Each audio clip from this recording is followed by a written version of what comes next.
কেমন আছো সবাই বন্ধুরা? তোমাদের সবাইকে জানাই দুপুরের শুভেচ্ছা। তো দেখো আজকে দুপুরে কি কি রান্না হয়েছে। ছোট ছোট মাছ দিয়ে রান্না হয়েছে শাপলা। এখানে আছে মুসুরের ডাল,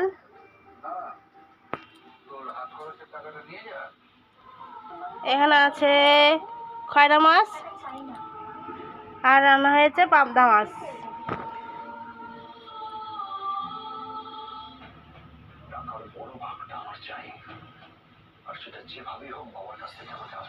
তো রান্নাগুলো তোমাদের কেমন লাগলো তোমরা অবশ্যই সবাই কমেন্টে জানিও। সবাই ভালো থেকো।